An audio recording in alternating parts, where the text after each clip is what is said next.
मोक्षमार्गस्य नेतारं वेत्तारं कर्मभूभृता ज्ञातारं विश्वतत्त्वान् वन्दे तद्गुणलब्धये वन्दे तद्गुणलब्धये। श्रीवर्धमानमाध्याय गाते संघातघातनं विद्यास्पदं प्रवक्ष्यामि तत्त्वात् श्लोकवार्तिकम्। पंचपरमेश्वर भगवान की जय। देवादिदेव हजार श्री आदिनाथ भगवान की जय। परम पूज्य आचार्य श्री उमा स्वामी जी महाराज की जय। परम पूज्य आचार्य श्री विद्यानंद स्वामी जी महाराज की जय। परम पूज्य आचार्य श्री शांति सागर जी महाराज की जय। परम पूज्य आचार्य श्री समति सागर जी महाराज की जय। परम पूज्य आचार्य श्री अभिनंदन सागर जी महाराज की जय। परम पूज्य आचार्य गुरुदेव सुंदर सागर जी महाराज की जय। गुरुदेव समंत भद्र स्वामी की जय। सागर जी महाराज की जय। संघ की जय।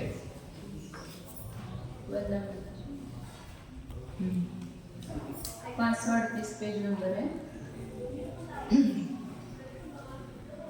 एक चल रहा था, संबंध नहीं है बौद्ध मतलब कोई किसी भी पदार्थ का किसी के साथ कुछ संबंध नहीं है, इसलिए संबंध का कथन करना निरर्थक है। तो उसके लिए आचार्य यहाँ पर सिद्ध कर रहे हैं संबंध कुछ भी नहीं है कहेंगे तो फिर स्वतंत्रता सब पदार्थों को प्राप्त होगी, स्वतंत्रता का अभाव होगा तो फिर नियत देश काल आदि में भी उत्पत्ति क्यों होगी, सदैव उत्पत्ति होगी। फिर उसमें अलग अलग रूप से दिखाया कि यहाँ पर एक समुदाय वो मान रहे हैं ना कि एक सामग्री के अधीनपन होने से उसकी उत्पत्ति हो जाएगी। तो एक सामग्री क्या है ऐसा प्रश्न किया था। तो एक सामग्री मतलब सहकारी कारण है कि कारण को एक कारण सामग्री एक सामग्री कहते हैं। तो सहकारी कारण कहेंगे कि उपादान कारण कहेंगे। सहकारी कारण को ही एक सामग्री मानेंगे तो फिर वहाँ आपत्ति दी थी कुंभकार और कलश इन दोनों में एक सामग्री होने का प्रसंग आएगा। फिर दोनों में अनुमान में व्यवहार में हो जाएगा क्योंकि कार्य कारण व्यवहार अनुमान में व्यवहार जो है वो एक सामग्री के अधीन होता है। तो फिर एक सामग्री मतलब क्या सिद्ध हुआ कि एक समुदाय में रहने वाले जो सरकारी कारण है वही वहाँ पर एक सामग्री कही जाएगी। एक समुदाय में होना चाहिए।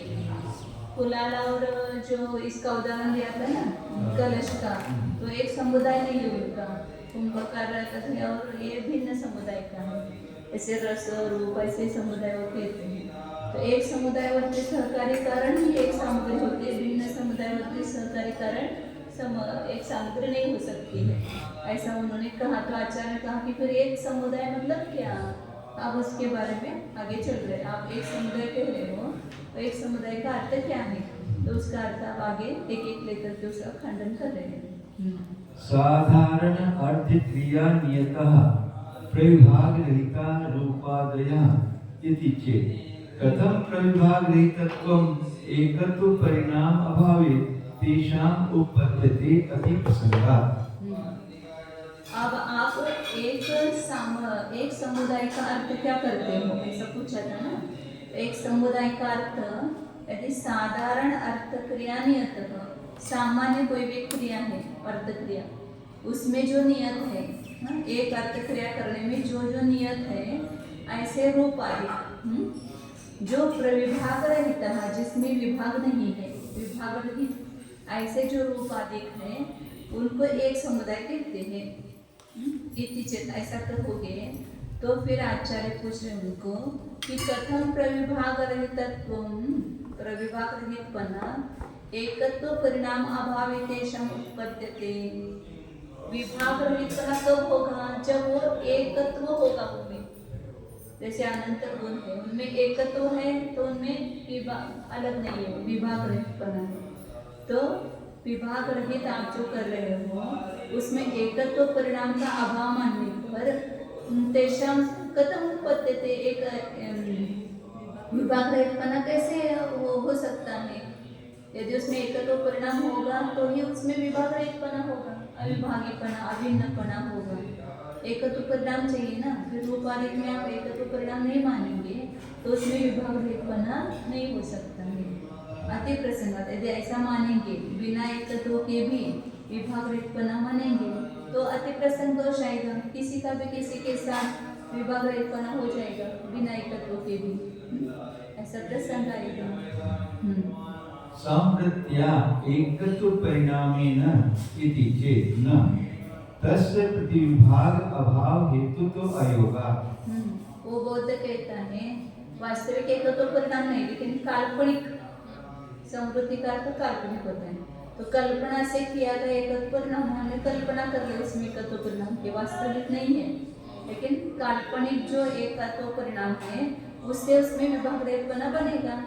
रूप इत्यादि में रस इत्यादि में हमने कल्पना से एकत्व मान लिया, तो कल्पना से माने हुए एकत्व परिणाम से ही उसमें विभाग रहितपना हो जाएगा। ऐसा कहते हो तो आचार्य उसका उत्तर दे रहे। फिर ऐसा मानेंगे कल्पना से एकत्व परिणाम मानेंगे तो तस्य प्रतिविभाग अभाव हेतुत्व आएगा, उनमें प्रतिविभाग के अभाव का कारणपणा नहीं होगा। अलग अलग है और फिर उसमें कल्पना से हमने एकत्व परिणाम किया है, तो अलग अलग जो प्रतिविभाग है उसका अभाव का कारणपणा घटित नहीं होगा, कारणपणे का अभाव होगा। प्रतिविभाग अभावः अपि तेषां सामर्थ्यः इति चेत् न हि तत्त्वतः प्रविभक्तः एव रूपादयः समुदायः इति आपन्नम्। मतलब उन्होंने कहा था ना कि कल्पना से हम एकत्व परिणाम मान लेंगे, तो आचार्य जो कल्पना से माना गया एकत्व परिणाम है वो विभाग के अभाव का कारण नहीं हो सकता है। विभाग दोनों भिन्न भिन्न है, उसका अभाव विभाग का अभाव मतलब अविभाग मतलब एकत्व मतलब एक इसका वो कारण नहीं बन सकता है जो काल्पनिक एकत्व है। कल्पना से दो व्यक्तियों ने अपने आप में एकत्व मान लिया तो उसमें विभाग का अभाव का कारण होगा क्या? वो नहीं होगा।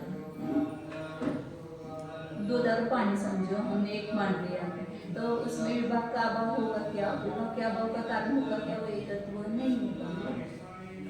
प्रविभाग अभाव भी तेषां सामर्थ्यः, आप बोल रहे ना विभाग का अभाव है वो भी काल्पनिक है, उनमें दोनों में विभाग नहीं है ये भी समृद्धि है, तो काल्पनिक एकत्व से काल्पनिक अविभाग बन जाएगा। विभाग का मतलब अविभाग हो गया ना, तो एकत्व के बिना अविभाग नहीं बन सकता है आचार्य का। फिर उन्होंने कहा कि काल्पनिक एकत्व परिणाम से हम मान लेंगे, काल्पनिक एकत्व से मानेंगे तो अविभाग का कारण नहीं बनेगा, मतलब विभाग के अभाव का कारण नहीं बनेगा। तो बोले कि विभाग का अभाव जो है वो भी काल्पनिक ही है, दो में विभाग का अभाव है मतलब विभाग नहीं है अविभाग है, तो जो अविभाग मान रहे हैं वो भी कैसा है? काल्पनिक ही है।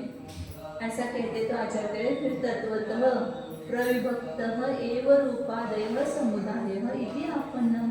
फिर वास्तविक तो अविभाग कल्पना से है मतलब वास्तविक विभक्त ही है। जो आपका समुदाय कर रहे हो ना, समुदाय अविभाग रूप है ही नहीं।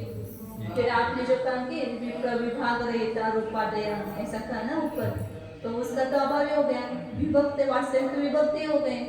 रूपादिक का जो समुदाय है वो वास्तविक अलग अलग ही है, एक नहीं है, क्योंकि एकत्व भी काल्पनिक हो गया और विभाग का अभाव भी काल्पनिक हो गया, तो वे भिन्न ही है, ये सिद्ध हो गया ना। न च एवं केषांचित् समुदाये इतर व्यवस्था साधारण अर्थ क्रिया नियतत्व इतराभ्यां स्व उपन्नः इति च अयुक्तम्। सूर्य अंबुजयोः अपि समुदाय प्रसंगात्। केषांचित् न च एवं, और ऐसा तो नहीं है आचार्य कि केषांचित् समुदाय इतर व्यवस्था के मत में समुदाय की व्यवस्था कैसी है? साधारण अर्थक्रिया नियतत्व। साधारण अर्थक्रिया में नियतपना होना, एक सामान्य अर्थक्रिया में नियत होना, ये समुदाय है। और इतर जो है समुदाय से इतर जो है व्यवस्था वो साधारण अर्थक्रिया में नियत नहीं है, सउपपन्ना, वह मानना युक्त है। ऐसा मानना भी आचार्य कह रहे अयुक्तम, ऐसा मानना भी अयुक्त है। ऐसा मानोगे तो सूर्य और कमल इन दोनों में भी समुदाय का प्रसंग आएगा। मतलब किसी एक सामान्य अर्थक्रिया में नियत होना ये समुदाय है, और साधारण अर्थक्रिया में नियत नहीं होना ये प्रविभक्तपना है। समुदाय से इतर व्यवस्था ऐसा कहोगे तो फिर जैसे सूर्य और कमल इन दोनों एक क्रिया में नियत है। जैसे सूर्य का उदय होता है कमल खिलता है, तो एक क्रिया में दोनों नियत है, फिर दोनों को भी एक समुदाय मानना पड़ेगा। दोनों का एक समुदाय का प्रसंग है, दोनों में एकत्व मानना पड़ेगा। फिर सूर्य और कमल में समुदाय मानने का प्रसंग आएगा, ऐसा मानेंगे तो। तयोः अंबुज प्रबोधव्यो रवि का रव्य हो तयोः अंबुज प्रबोधव्यो साधारण अर्थक्रिया नियतत्वात्। सूर्य और कमल में समुदाय का प्रसंग आएगा। क्यों? क्योंकि दोनों एक सामान्य अर्थक्रिया में नियत है। कमल का प्रबोध में विकसित होना और सूर्य का खिलना या उदय होना, ये दोनों सामान्य अर्थक्रिया में एक साथ होने वाली क्रिया है। तो उस सामान्य अर्थक्रिया में नियत है, इसलिए दोनों को एक समुदाय मानना पड़ेगा। एक समुदाय मानने का प्रसंग आएगा। हाँ, खिलना, कमल खिल जाता है और सूर्य का उदय होता है, दोनों की सामान्य अर्थक्रिया हो रही है। ततः वास्तवमेव प्रविभागरहित समुदाय विशेषः तेषाम् एकत्व अध्यवसाय हेतुः अंगीकर्तव्यः। इसलिए फिर प्रविभाग रहित समुदाय विशेष, विभाग से रहित जो समुदाय विशेष है वो वास्तविक ही है, और उनमें जो एकत्व के अध्यवसाय का कारण है ऐसा अंगीकार करना चाहिए। तो वास्तविक जो विभाग रहित समुदाय विशेष है उसको ही उनके एकत्व के अध्यवसाय का कारण पण अस्वीकार करना चाहिए। सच एकत्व परिणामं तात्विकमन्तरेण न घटते इति सः अपि प्रतिपत्तव्यः एव। सच एकद्रव्यम् इति सिद्धम्।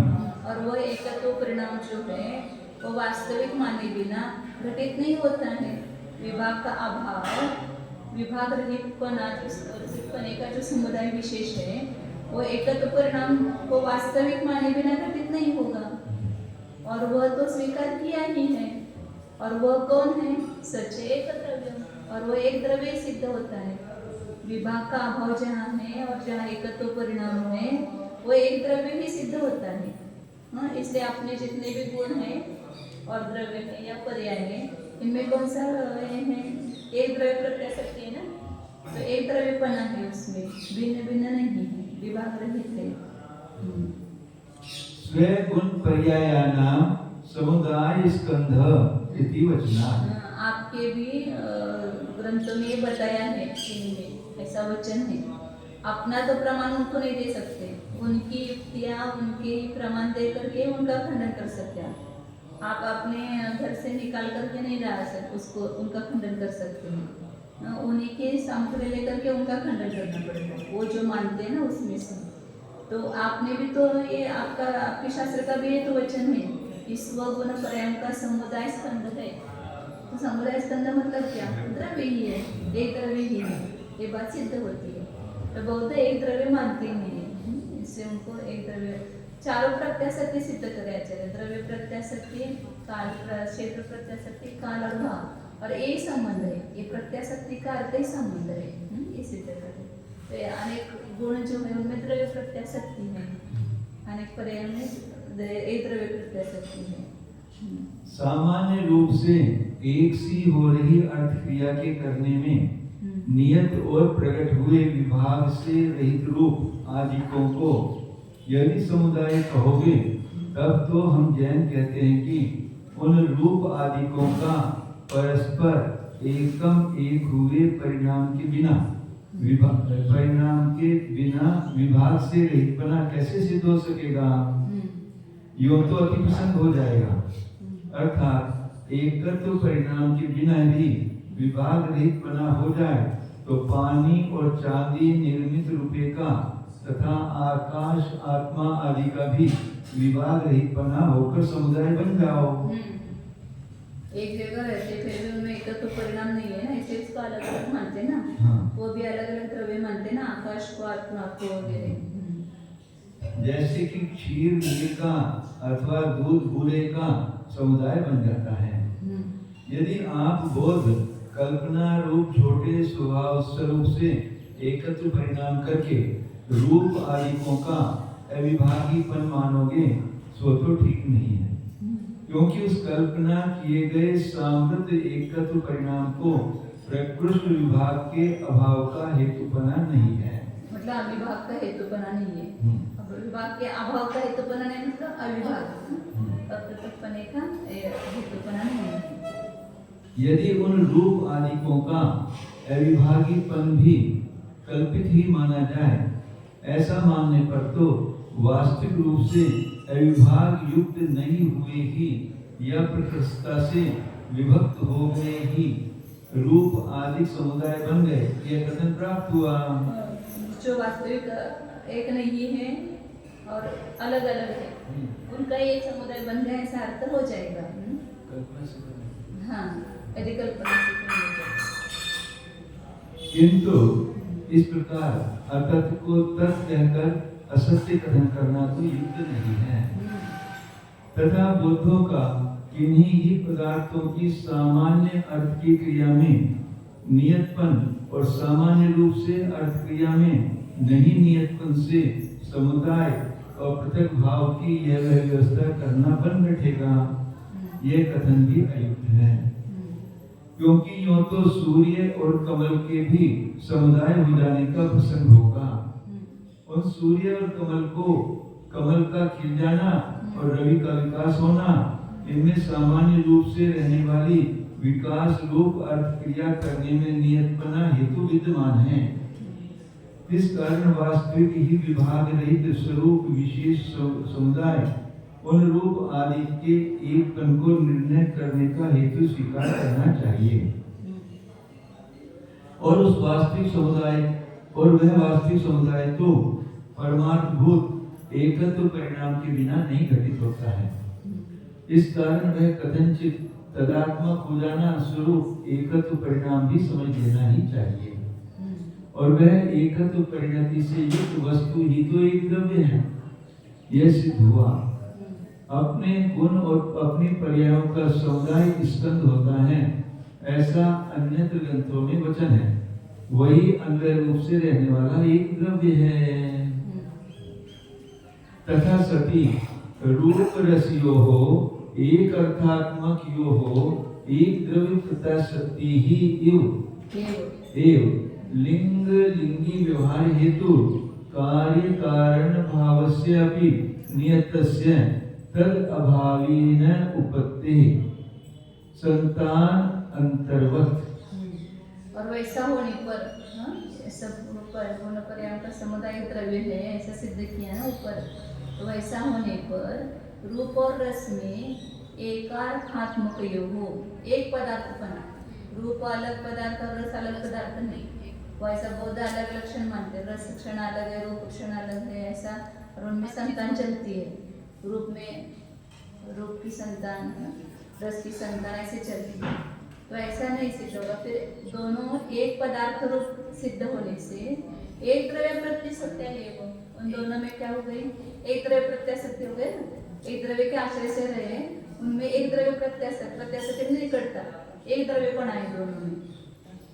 वही प्रत्याशक्ति जो है वही लिंग लिंगी व्यवहारिक, जो रूप रस का अनुमान कर रहे हैं या रस से रूप का अनुमान कर रहे हैं, तो उसमें लिंग लिंगी मतलब साध्य और साधन, लिंगी वो साध्य है, लिंग वो साधन है। साधन से साध्य का अनुमान होता है ना। तो लिंग लिंगी व्यवहार में कारण कौन हो गई? एक द्रव्य प्रत्याशक्ति कारण हो गई। और कार्य कारण भावस्य नियतस्य तद अभावे अनुपपत्तेः। कार्य कारण भाव रूप जो नियत कार्य कारण भाव है, उपादान कारण कार्य भाव है, वो भी एक द्रव्य प्रत्यय शक्ति से होता है ना। उसके अभाव में एक द्रव्य प्रभाव नहीं मानेंगे तो वो कार्य कारण भाव भी घटित नहीं होता है। जैसे दो भिन्न संतान है तो उन दो भिन्न संतानों में कार्य कारण भाव घटित नहीं होता है। उसी प्रकार रूप रस आदि में एक पदार्थपना नहीं मानेंगे, एक द्रव्य प्रत्यय शक्ति नहीं मानेंगे तो दोनों में लिंग लिंगी व्यवहार भी नहीं होगा और कार्य कारण भाव भी नहीं होगा। नहीं क्वचित पूर्वे रसादि पर्यायः पर रसादि पर्यायानाम् उपादानं न अन्यत्र द्रव्ये वर्तमानः इति नियमः। तेषाम् एक द्रव्यतादात्म्य विरहे कथंचित् उत्पन्नः। क्वचित पूर्वे रसादि पर्यायः। पूर्व की जो रसादि पर्याय है वो आगे के रसादि पर्यायों का उपादान कारण है। उपादान न अन्यत्र द्रव्य, दूसरे द्रव्य में वो कारण उपादान कारण नहीं है। अन्यत्र द्रव्य वर्तमान न, अन्य द्रव्य वर्तमान जो है वो उपादान कारण नहीं है। इति नियमः न, ऐसा लगाना पड़ेगा ना, न कहा लगेंगे। नहीं क्वचित पूर्वे रसादि पर्यायः पर रसादि पर्यायानाम् उपादानं न अन्यत्र द्रव्य वर्तमानः इति नियमः। तेषाम् एक द्रव्य तादात्म्य विरहे कथंचित न उत्पन्न, इधर लगाना पड़ेगा। मतलब किसी भी एक द्रव्य में पूर्व रसादिक पर्याय है वो आगे के रसादिक पर्याय में तो उपादान कारण है, लेकिन आम में जो रसादिक है वो नींबू में रसादिक का कारण हो सकता है क्या? मतलब एक द्रव्य में जो रस है वो दूसरे द्रव्य के रस पर्याय का कारण नहीं बन सकता है।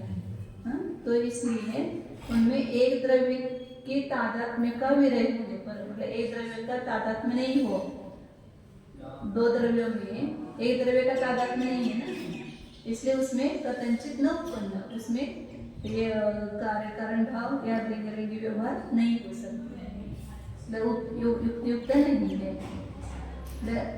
एक जहाँ पर भी उपादान कारण कार्य होगा वो एक द्रव्य के प्रत्याशक्ति से होगा। पूर्व पर्याय विशिष्ट द्रव्य कारण, उत्तर पर्याय विशिष्ट द्रव्य कार्य होगा। दो भिन्न द्रव्य में उपादान कारण कार्य का भाव नहीं होता।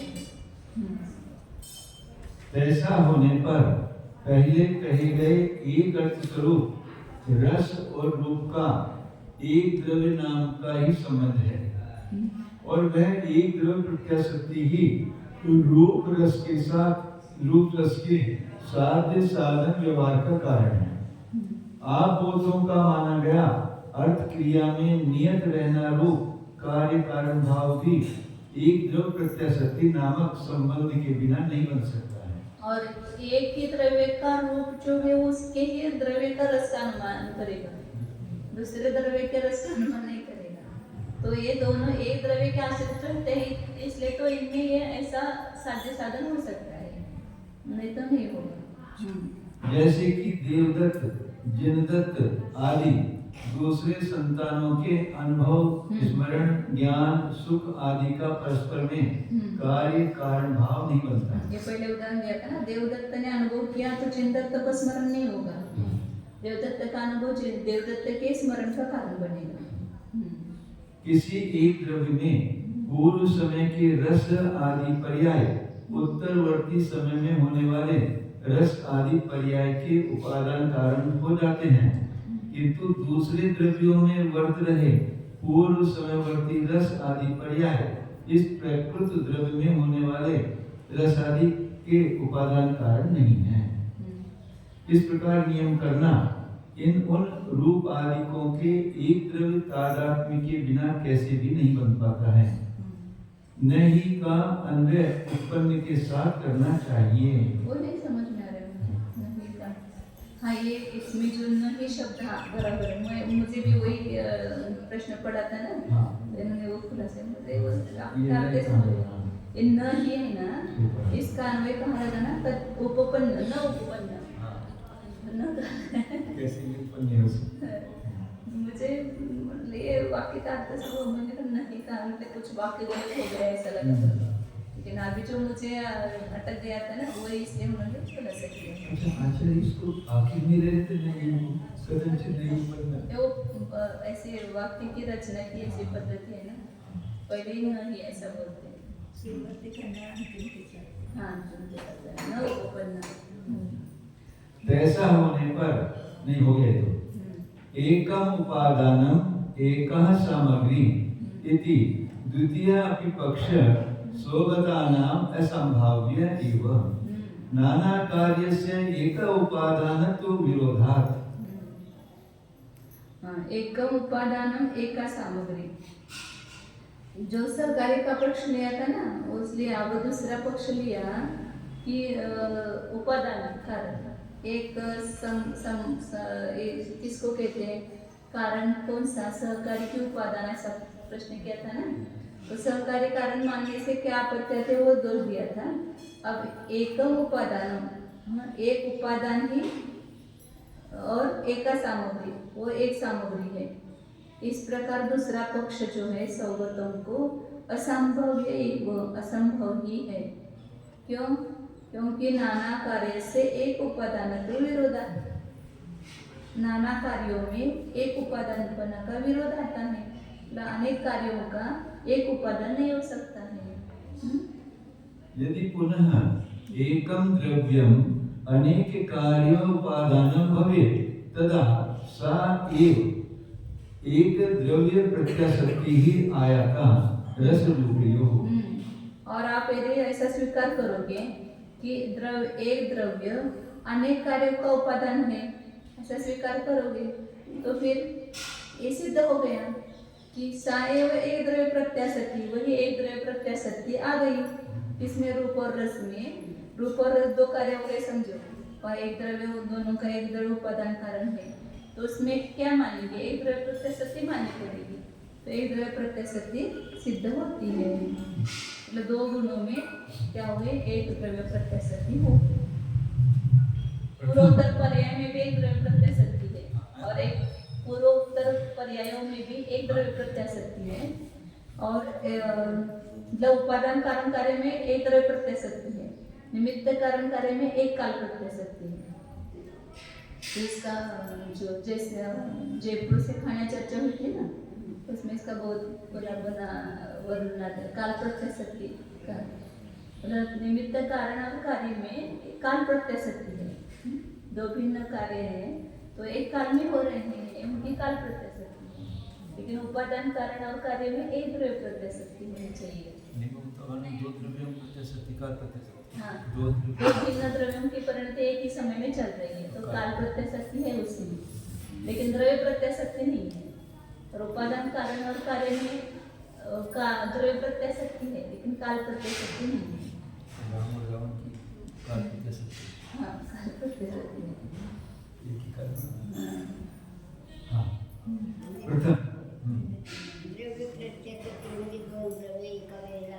दोन द्रव्य नाही, दोन्ही मध्ये एक द्रव्य पण असणं, गुण आणि पर्याय मध्ये एक द्रव्य प्रत्याशक्ती आहे।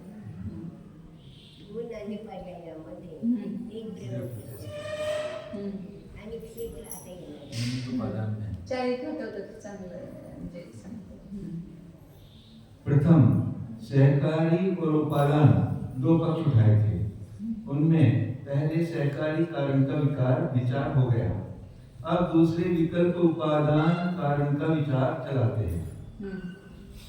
ये अनेक कार्यों का एक उपादान कारण होना एक सामग्री है। इस प्रकार बौद्धों का दूसरा पक्ष लेना भी संभावना करके योग्य करने योग्य नहीं है, क्योंकि अनेक कार्यों के एक उपादान होने का विरोध है। यावन्ति कार्याणि तावन्ति कारणानि, जितने कार्य होते हैं उतने ही कारण होते हैं। मतलब उनका ही सिद्धांत है, उनके सिद्धांत से बता रहे अनेक कार्यों का एक उपादान कारण होने का विरोध है, ये उनके सिद्धांत से बता रहे। स्वभाव भेद या शक्ति भेद से धर्मी कारण भी भिन्न माना जाता है। यदि फिर आप बौद्धों के यहाँ अनेक कार्यों का उपादान कारण एक द्रव्य हो जाए, तब तो रूप और रस की वही एक द्रव्य प्रत्याशक्ति आएगी, आ गई। तो हम तो मानते हैं रूप रस की एक द्रव्य प्रत्यक्ष, वो नहीं मानते। हाँ वो नहीं मानते ना, रस क्षण अलग रूप क्षण अलग मानते हैं। रूप स्कंद नामक सामग्री से रूप और रस की उत्पत्ति मानना एक द्रव्य प्रत्याशक्ति से संभव है। इस प्रकार अनुभव और स्मरण की अथवा रूप रस आदि की प्रत्याशक्ति हुई, इस संबंध को पुष्ट किया। अब दूसरे संबंध का वर्णन करते हैं। ये चारों प्रत्याशक्ति संबंध एक बताया था ना, द्रव्य प्रत्याशक्ति तो अनेक गुणों का संबंध है कि नहीं परस्पर एक द्रव्य रूप से। हाँ, क्षेत्र प्रत्याशक्ति ही यथा बलाकाशलियोः एकस्यां भूमौ स्थितियोः संयुक्त संयोगः हि ततः न अन्यः प्रतिष्ठामि प्रतिष्ठामि जन्य जनक भावः एव तयोः परस्परं प्रत्याशक्तिः इति चेत् न। क्षेत्र प्रत्याशक्ति ही यथा, क्षेत्र प्रत्याशक्ति इस प्रकार जैसे बगलों की पंक्ति और पानी, बगला ही बोलते हैं, बगुला और बक पंक्ति बोलते हैं, और पानी, इन दोनों में एकस्यां भूमौ स्थित, एक भूमि के ऊपर ही पानी है और उसके ऊपर ही बगलों की पंक्ति बैठी है, तो उनका दोनों का क्या है, एक क्षेत्र संबंध है, तो क्या हो गया, क्षेत्र प्रत्याशक्ति हो गई। संयुक्त संयोग, उनमें संयुक्त संयोग है, उनकी भाषा में बता रहे, वो संयुक्त संयोग ऐसा मानते हैं, तो उसमें ही ततः न अन्य प्रतिष्ठा ही आती है, दूसरा उस प्रतिष्ठा को प्राप्त नहीं होता है। जन्य जनक भाव है एवं, जन्य मतलब जन्य उत्पन्न होने योग्य, जनक मतलब उत्पन्न करने वाला भाव जो है वही तयो परस्परम प्रत्याशक्ति की चेतना, यहाँ से तोड़ना चाहिए ये प्रतिष्ठा यहाँ तक दंडा है, इयर्ती नंतर आहे का प्रतिष्ठा आहे ना, ते पाहिजे तिथे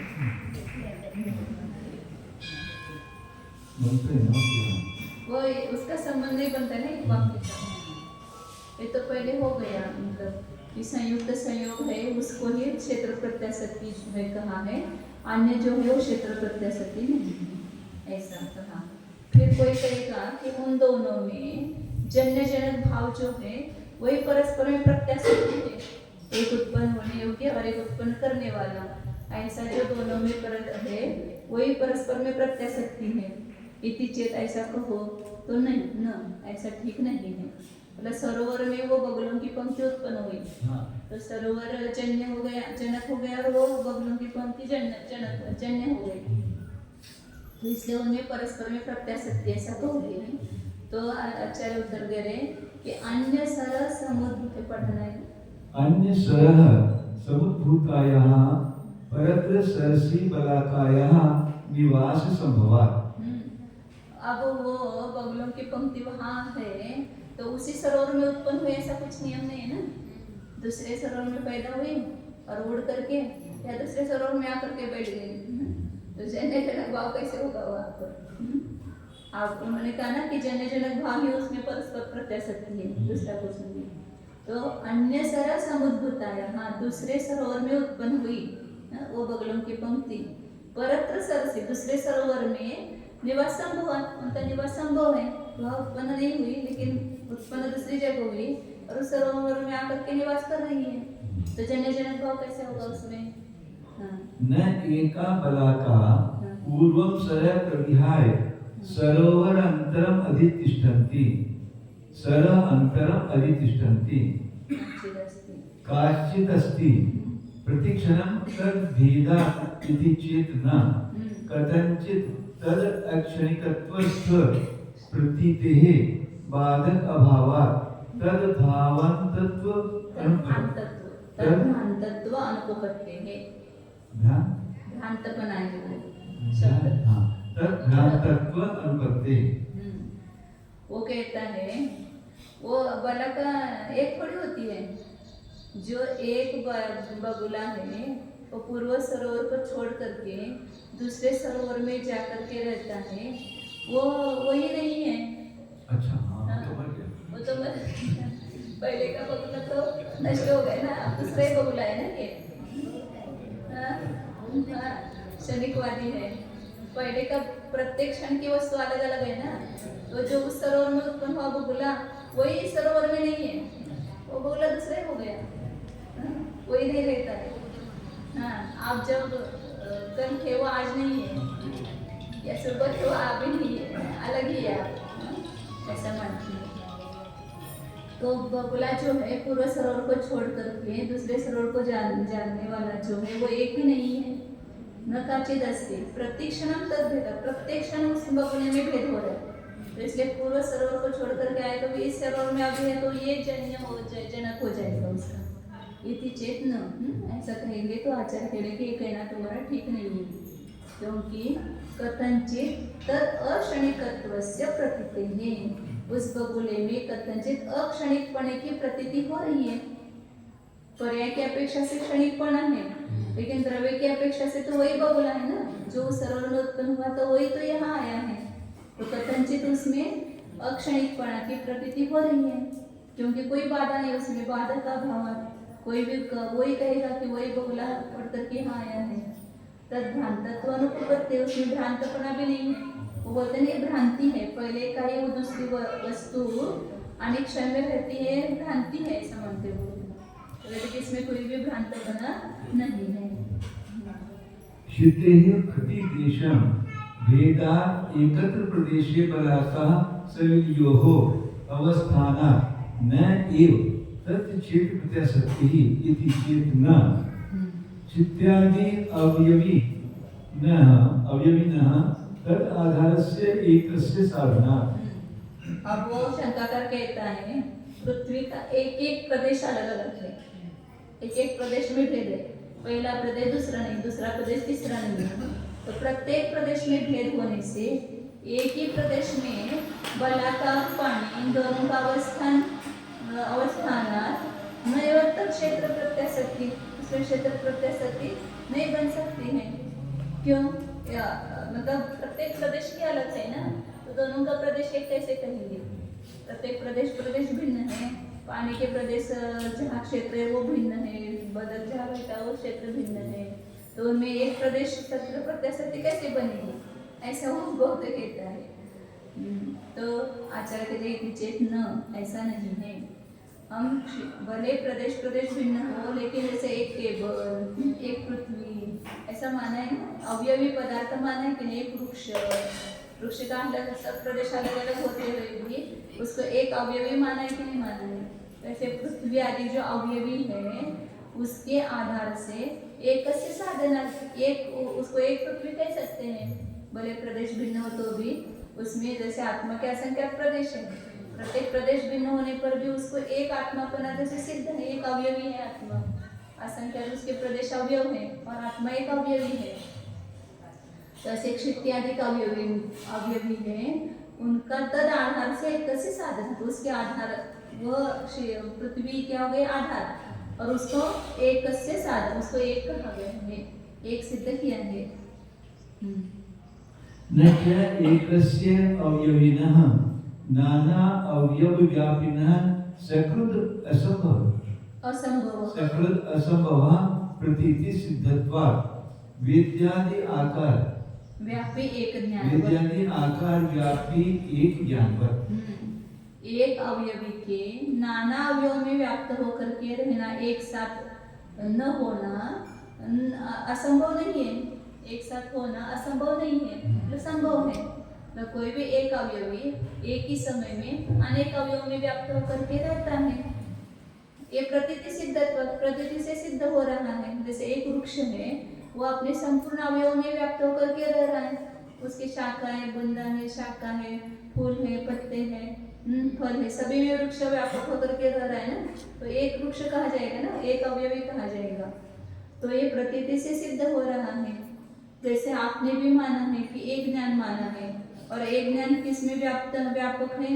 वेद्याकार, वेद का आकार और ज्ञान का आकार क्या बोलेंगे, संवित आकार, तो इन सब आकारों में एक आकार आपने एक ज्ञान माना है कि नहीं माना है? अनेक आकार होते हुए भी उसमें एक ज्ञान पण आपने सिद्ध किया है।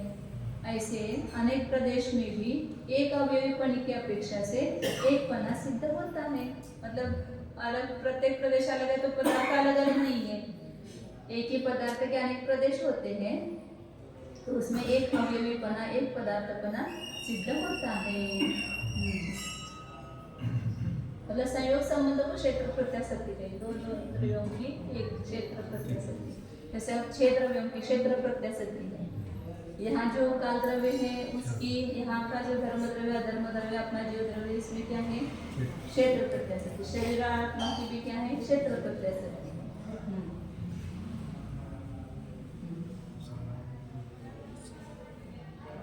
पढ़ना रहेगा ना, मैं आपको जैसे हाँ कल पढ़ते हैं इसको मेरे से। काम करते सकती, भाव करते सकती, छान से थोड़ा है काल करते सकती।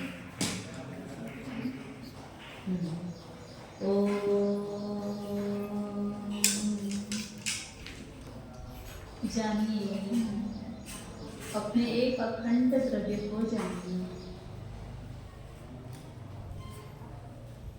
प्रत्येक द्रव्य स्वतंत्र है।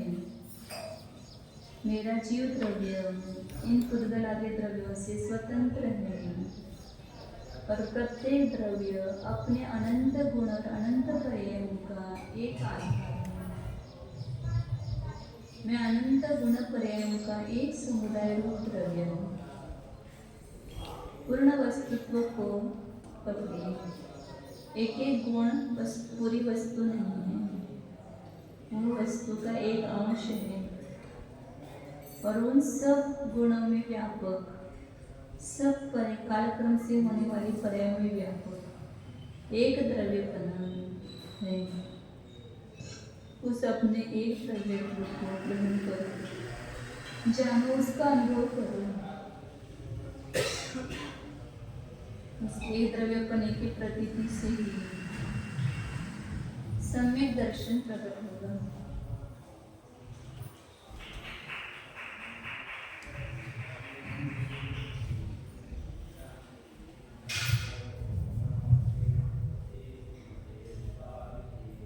सब पर्याय में मैं वही का वही हूँ। सब गुण अनंत गुणों की एकत्व रूप परिणति हो रही है। एक रसपना, मिलित आस्वाद रूप एक रसपना, ये मेरा स्वरूप है। मैं किसी एक गुण रूप नहीं है, एक साथ अनंत गुणों का अखंड पिंड है।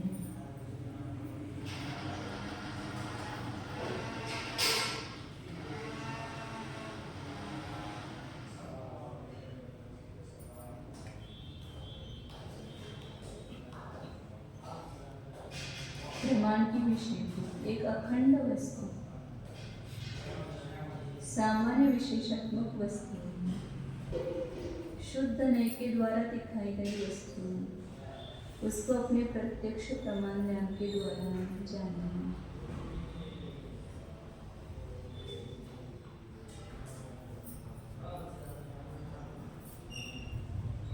शुद्ध चैतन्य स्वरूप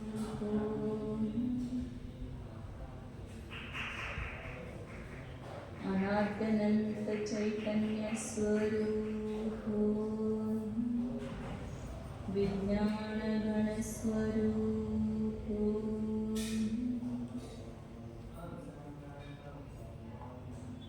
स्वतः सिद्ध स्वरूप शुद्ध एको